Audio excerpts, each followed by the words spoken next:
তাই প্রায় 15 বছর আগে বাংলার মানুষ অচল অবস্থা ভেঙে অগ্রগতির পথ বেছে নিয়েছিলেন। মানুষ উন্নয়ন, মর্যাদা এবং ক্ষমতায়নের ভিত্তিতে গড়া এক ভবিষ্যৎকে বেছে নিয়েছিলেন শ্রীমতী মমতা বন্দ্যোপাধ্যায় নেতৃত্বে। বাংলায় সার্বিক উন্নয়ন জন্যে এমন একটা নতুন দিশা বেছে নেওয়া হয়েছিল যা বাংলার প্রতিটি প্রান্তকে স্পর্শ করেছে। আমরা এই উন্নয়নটাকেই অভিজ্ঞতা, আমাদের যেটা, সেই অভিজ্ঞতাটাকে নিয়েই কিন্তু আমরা পাড়ায় পৌঁছচ্ছি। এই 15 বছর আমাদের মা মাটি মানুষের সরকার শাসন অর্থই বদল করে দিয়েছে।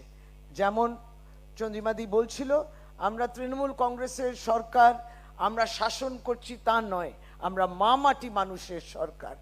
মানুষের জন্যে আমরা এই উন্নয়ন নিশ্চিত করেছি মমতা বন্দ্যোপাধ্যায়ের নেতৃত্বে, যেখানে বাংলার প্রতিটি মানুষ, প্রতিটি পরিবার, প্রতিটি পাড়া এবং প্রতিটি অঞ্চলেই আমাদের একত্র করে চলার নীতি সুফল পেয়েছে।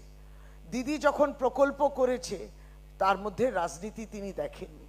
প্রত্যেকটি মানে সব কিছুর ঊর্ধ্বে, রাজনীতির ঊর্ধ্বে এবং ধর্ম, জাতি, ভাষার সব কিছুর ঊর্ধ্বে তিনি মানুষ এবং মহিলাদের প্রয়োজন বুঝে এই প্রকল্পগুলো রূপান্তরিত করেছেন। উন্নয়নের পাঁচালী এই গল্পটাই বলছে। বাংলার রূপান্তরের এমন এক বর্ণনা যার সঙ্গে সংযোগ স্থাপন করা যায়, যা মনের মাঝে গেঁথে যায় এবং যা ক্ষমতায়িত করে। অর্থাৎ এটা সেই মাধ্যম যার মাধ্যমে এই সমস্ত সাফল্যগুলি সরাসরি মানুষের কাছে পৌঁছে যাবে। আর উন্নয়নের পাঁচালী ব্রত কথা, আমরা যে পাড়ায় যখন যাব ব্রত কথা বলবো, এর মাধ্যমে আমরা এই সাফল্য এবং এই গল্পগুলি সমস্তটা পৌঁছে দেব প্রতিটি বুথ এবং গ্রাম এবং অঞ্চলে।